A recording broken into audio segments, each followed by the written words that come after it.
สวัสดีครับพบกับบอนไซสเตชันครับวันนี้อยู่ในสถานีเวิร์กช็อปสเตชันตะโกหนูต้นนี้นะครับมาจากกิ่งตอนที่ตอนยอดของต้นไม้นะครับของไม้ที่เราลงดินไว้ แล้วก่อนตอนเนี่ยผมได้ดูเห็นโครงสร้างของเขาแล้วว่าสามารถตอนเสร็จแล้วมาทำเป็นบอนไซได้เลยนะครับจากคลิปที่แล้วนะครับไปติดตามได้นะครับวันนี้ผมได้ตัดแต่งกิ่งบางส่วนแล้วที่จะทำเป็นรูปทรงบอนไซได้เลยขั้นตอนเป็นอย่างไรติดตามมาครับเมื่อตัดมาแล้วนะครับผมก็นำมาปลูกในกระถางนะครับกระถางจะบางไปนิดนึงเดี๋ยวเมื่อผมทำไม้เสร็จนะครับผมก็จะใช้ตะข่ายมาเสริมแล้วก็เติมดินเพิ่มขึ้นนะครับช่วงที่ปลูกนะครับผมก็เจาะรูของกระถางนะฮะแล้วก็ใช้ลวดรัดเพื่อให้ต้นเนี่ยอยู่แน่นนะครับต้นจะได้ไม่ขยับการที่เราปลูกไม้ใหม่ๆนะครับช่วงที่รากกำลังเดินเนี่ยถ้าต้นไม้ขยับหรือเราไปโดนหรือเกิดอุบัติเหตุใดๆก็ตามนะครับทำให้ต้นไม้หลุดออกไปจากกระถางเนี่ยต้นไม้เขาก็จะซุดไปพักหนึ่งนะครับหรือบางครั้งอาจจะตายได้นะครับวิธีป้องกันที่ดีที่สุดก็คือใช้ลวดยึดกับกระถางเอาไว้นะครับจะทำให้ต้นเนี่ยแน่นนะครับรากเดินได้ดีนะครับพอช่วงที่รากเดินนะครับต้นมั่นคงนะฮะรากเขาจะเดินสมบูรณ์ต้นไม้ก็จะฟื้นตัวได้ไวนะครับนี้ผมได้ตัดแต่งไปแล้วคร่าวๆนะครับจะเห็นรูปทรงอย่างคร่าวๆวันนี้จะมาทำรูปทรงอีกครั้งหนึ่งนะครับให้เป็นรูปทรงของบอนไซเลยนะครับให้เห็นรูปทรงที่ชัดเจนขึ้นนะครับรากเยอะนะครับต้นนี้รากเยอะมากก็สามารถทำได้เลยนะครับต้นไม้แข็งแรงนะครับก็ตัดแต่งเลยจากเดิมนะครับก็ทำทรงไว้คร่าวๆแล้วนะครับวันนี้จะมาเก็บงานรายละเอียดอีกทีหนึ่งนะครับต้นนี้ก็จะเป็นไม้ทรงกึ่งตกกระถางกึ่งตกกระถางเนี่ยเป็นไม้ที่ถูกจำลองมาจากหน้าผาต้นไม้ที่บริเวณนี้เป็นหน้าผาหรือเป็นภูเขาหรืออะไรนะครับชะง่อนหินนะครับต้นไม้เกิดขึ้นนะครับก็จะมีน้ำหนักของแรงโน้มถ่วงของโลกนะครับแล้วก็เขาช่วงที่เขาตกนะครับกิ่งอ่อนๆเขาก็จะสู้กับแรงโน้มถ่วงของโลกอีกแล้วก็ตกลงไปอีกทำให้ลำต้นเนี่ยตกลงไปต่ำจากต้นของเขานะครับถ้าดูง่ายๆทรงกึ่งตกกระถางเนี่ยเป็นหนึ่งในรูปแบบของไม้ตกกระถางนะครับตกกระถางหรือไม่ตกกระถางเนี่ยดูจากขอบกระถางเป็นเกณฑ์นะครับดูหลักการดูง่ายๆก่อนนะครับคร่าวๆนะครับปากกระถางเนี่ยถ้าลำต้นนะครับลำต้นไม่ต่ำกว่าปากกระถางหรือต่ำกว่าปากกระถางเล็กน้อยนะครับเขาก็ถือว่าเป็นกึ่งตกกระถางซึ่งเป็นหนึ่งในรูปแบบของไม้ตกกระถางถ้าเป็นไม้ตกกระถางเลยกิ่งของเขาเนี่ยจะตกต่ำลงไปเลยนะครับต่ำลงไปจากปากกระถางมากๆเลยนะครับซึ่งรูปแบบการตกกระถางเนี่ยก็จะมีอยู่หลากหลายรูปแบบนะครับอันนี้ก็จะเป็นหนึ่งในรูปแบบของไม้ทรงตกกระถางถ้าเป็นเมื่อก่อนนี้นะครับเราได้โครงสร้างมาเราก็จะตัดสั้นๆครับตัดสั้นๆเลยแล้วก็เลี้ยงใหม่ให้กิ่งเขากระชับสั้นๆนะครับเป็นแพทเทิร์นที่ไม้สั้นๆกระชับล่ำๆตันๆอะไรอย่างนี้นะครับปัจจุบันนี้นะครับการทำบอนไซก็จะดูหลากหลายขึ้นนะครับอย่างเช่นต้นนี้ผมก็จะทิ้งกิ่งให้ของเขาออกยาวๆไปเลยนะครับแล้วก็กิ่งที่มีอยู่ก็พยายามเลี้ยงเอาไว้อีกนะครับแล้วก็ไม่ตัดสั้นมากนักนะครับจะไม่มาทดข้อทดกิ่งถ้าไม่จำเป็นนะครับก็จะเลี้ยงให้ได้พุ่มได้ทรงไปเลยเป็นบอนไซไปเลยนะครับซึ่งอันเนี้ยปัจจุบันนี้หลายๆที่เขาก็จะนิยมทำกันนะครับซึ่งส่วนมากเนี่ยจะเป็นพวกสนเราจะเห็นต่างชาตินะครับต่างประเทศสนขึ้นมาเป็นฟูพอทำปุ๊บก็เป็นรูปเป็นทรงทันทีนะครับนะฮะโครงสร้างที่เหมาะบ้านเราที่จะทำแบบนี้ก็เห็นบ่อยๆเลยก็จะเป็นเทียนทะเลนะครับโครงสร้างจากธรรมชาติซึ่งเป็นกลุ่มกอเป็นไม้ซากเป็นไม้เอ็นชายตกกระถางหรืออะไรเงี้ยนะครับก็สามารถทำแล้วก็เป็นรูปทรงได้เร็วนะครับหรือโครงสร้างไม้ในป่าบางชนิดนะครับที่เราไม่จำเป็นต้องมาตัดสั้นแล้วนะฮะแต่ต้นนี้เป็นต้นตะโกหนูนะครับเป็นอีกสายพันธุ์หนึ่งที่นำมาทำไม้แล้วได้รูปทรงเลยนะครับก็เหมาะมากนะครับเพราะว่าตะโกหนูเนี่ยให้กิ่งที่เป็นค่อนข้างธรรมชาติบิดงอนะครับในธรรมชาติของเขาขึ้นมาค่อนข้างที่จะบิดงอและลำต้นเนี่ยจะคดงอด้วยธรรมชาติของเขาเองนะครับแล้วก็แตกกิ่งให้รายละเอียดมามากนะครับเราก็สามารถมาคัดทำได้นะฮะอันนี้ผมก็จะทำคร่าวๆให้ดูก่อนนะครับ ซึ่งต้นนี้มันก็เป็นโครงสร้างที่ผมมองดูว่าสวยงามนะครับคดงอนะครับและมีจำนวนกิ่งมากและจังหวะกิ่งของเขาเรามาคัดเอามันก็จะได้โครงสร้างที่เหมาะสมที่จะสร้างเป็นบอนไซได้เลยนะครับผมก็จะเข้าลวดเลยนะครับโดยที่เมื่อก่อนเนี้ยถ้าเราจะสร้างบอนไซพวกนี้นะครับเราก็ต้องตัดให้สั้นครับเพื่อเลี้ยงกิ่งชุดใหม่ออกมาครับเลี้ยงกิ่งชุดใหม่ทดข้อเข้าไปนะครับกิ่งที่ใหญ่นะครับก็จะเล็กลงนะฮะบางกิ่งเราก็สามารถเก็บเอาไว้ได้เลยนะครับแล้วสร้างพุ่มไปได้เลยนะครับอันนั้นก็ถ้าเราเก็บกิ่งแบบนั้นจะทำเป็นไม้รูปทรงได้เร็วนะครับแต่ถ้าเรามาทดข้อเราก็จะได้ความสวยงามไปอีกแบบหนึ่งนะครับ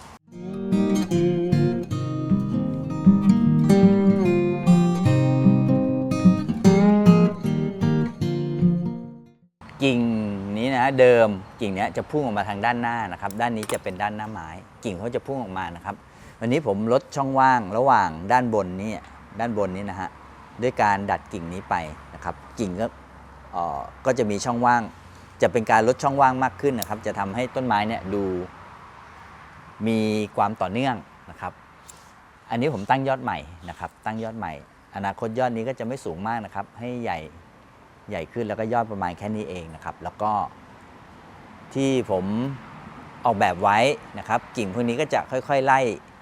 ล่กันลงมาทั้งหมดนะครับก็จะต้องค่อยๆเข้าลวดไล่ไปเรื่อยๆนะครับส่วนกิ่งนี้นะครับกิ่งนี้จะไม่ใหญ่มากเดิมเนี่ยกิ่งนี้โดนแสงบังนะครับกิ่งเขาก็เลยไม่ใหญ่นะครับแต่ตอนนี้ผมเปิดช่องนี้แล้วกิ่งนี้อนาคตก็จะเป็นพุ่มที่แน่นขึ้นนะครับถ้าไม่มีกิ่งนี้นะฮะต้นไม้ต้นนี้จะดูเว้นว่างมากเกินไปนะครับก็ต้องจำเป็นต้องมีพุ่มนี้เลี้ยงไว้นะครับหลักการในการทำต้นนี้ผมจะใช้จังหวะนะครับใช้หลักการจังหวะเยอะหน่อยหนึ่งนะฮะจังหวะกับความกลมกลืนนะครับหมายความว่ากิ่งจะไปในทิศทางเดียวกันนะครับแล้วก็จังหวะในบอนไซเนี่ยหมายถึงว่าความต่อเนื่องนะครับมีชั้นมีความต่อเนื่องมีพุ่มนะครับที่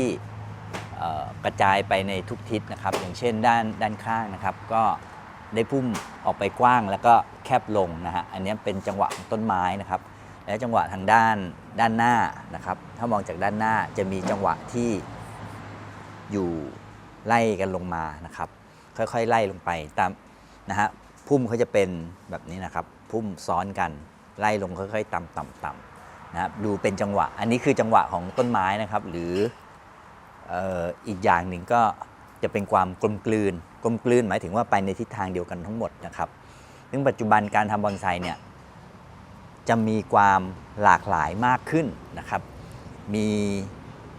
ใส่เรื่องราวลงไปในการทำมากขึ้นนะครับอย่างต้นหนึ่งนะครับอาจใช้ในหลายๆรูปทรงในหลายๆวิธีในการสร้างนะครับจะเรียกว่าเป็นไฮบริดผสมผสานนะครับอันนี้เป็นแนวทางการทำต้นไม้แนวใหม่นะฮะทำบอนไซแนวใหม่นะครับอย่างเท่าที่ผมทราบมาบ้างก็จะมีทางมาเลเซียนะครับก็จะใช้มีพระเอกมีนางเอกมีตัวโกงมีอะไรพวกนี้นะครับหมายความว่าเขาจะมีจุดเด่นหลักจุดเด่นรองแล้วก็มีความใส่ความขัดแย้งลงมานะครับเล็กน้อยนะฮะถ้าตัวความขัดแย้งเนี่ยเขาจะเรียกตัวโกงนะครับซึ่งเขาพยายามสร้างเรื่องราวสร้างวิธีการสร้างบอนไซในพยายามหาเอกลักษณ์ในการสร้างของเขานะครับหรืออย่างต้นนี้นะครับเป็นกิ่งน้อยๆนะครับถ้าทางมาเลเซียเขาอาจจะตีว่าเป็นกิ่งตัวโกงก็ได้เพราะว่าบังลำต้นนิดหน่อยแล้วก็มีมาทำไมควรมีหรือไม่อะไรอย่างนี้นะครับสร้างเป็นจุดข้อแตกต่างนะครับข้อขัดแย้งนะครับซึ่งในงานศิลปะบางครั้งก็ต้องมีการสร้างข้อขัดแย้งขึ้นมานะครับเป็นการคอนทราสต์นะครับให้ดูเปลี่ยนแปลงดูแปลกตานะครับอันนี้เขาก็มาใช้ในงานสร้างบอนไซด้วยนะครับปัจจุบันนี้ความอิสระจะมีมากขึ้นนะครับ ไม่ยึดติดกับหลักการ 100% ทีเดียวนะครับแต่ว่าในการสร้างพวกนั้นนะครับก็ไม่ได้ทิ้งหลักการทีเดียวอีกเหมือนกันนะครับก็ต้องมีหลักการอยู่ในนั้นเหมือนกันนะครับเพียงแต่ว่าไม่ได้ยึดกัน 100% แบบเมื่อก่อนนะครับกลับมาที่ต้นนี้นะครับตอนนี้ผมก็ได้จังหวะชุดนี้ครับเดี๋ยวผมจะทำจังหวะชุดนี้อีกชุดหนึ่งชุดล่าง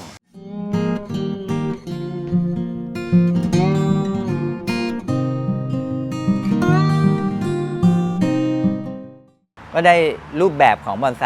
คร่าวๆนะครับอนาคตนะครับก็จะได้บอนไซที่เป็นแบบนี้นะครับที่เราจะได้ไล่ระดับลงไปนะครับ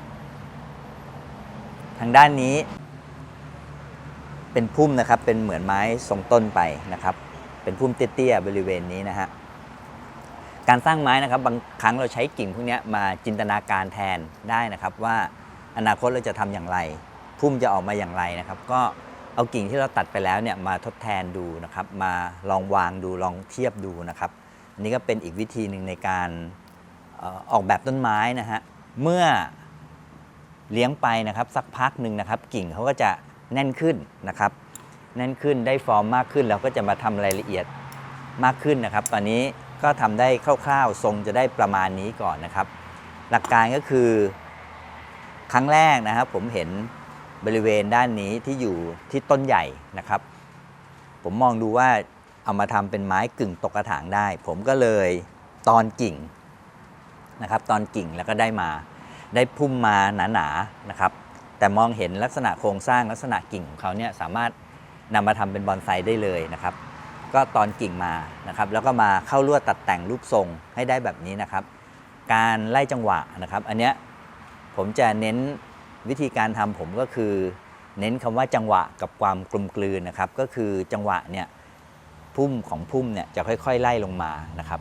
ซึ่งด้วยธรรมชาติของไม้ทรงตกกระถางเนี่ยพุ่มเขาจะค่อยๆไล่ระดับกันลงมาอยู่แล้วนะฮะแล้วก็กิ่งเนี่ยมักจะไปในทิศทางเดียวกันนะครับก็จะใช้จังหวะของต้นไม้นะครับอันนี้คือจังหวะนะครับในควา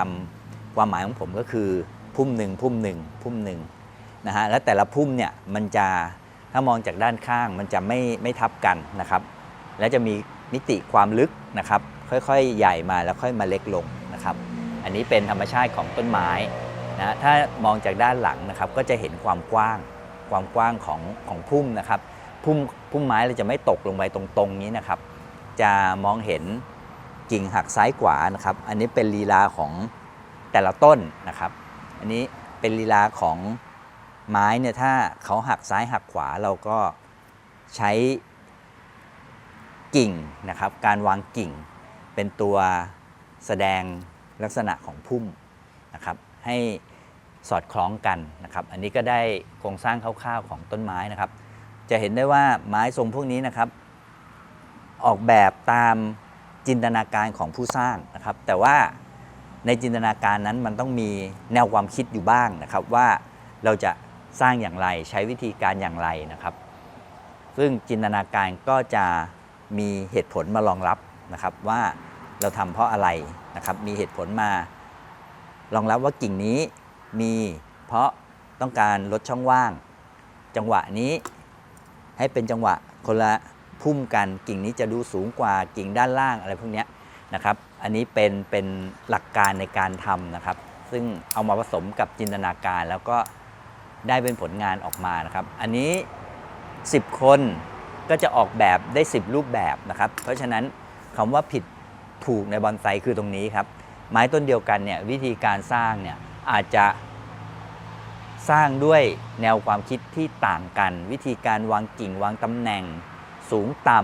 ำเอ็นมากเอ็นน้อยอะไรเนี่ยแล้วแต่จินตนาการของผู้สร้างแต่ละคนนะครับเพราะฉะนั้นคำว่าไม่มีผิดไม่มีถูกคืออันนี้นะครับที่จินตนาการเราแตกต่างกันครับท้ายคลิปครับคุณไม่อาจเฝ้าฝันถึงชีวิตที่จะแตกต่างไปจากเดิมได้ถ้าคุณยังใช้ชีวิตเหมือนเมื่อวานครับสวัสดีครับ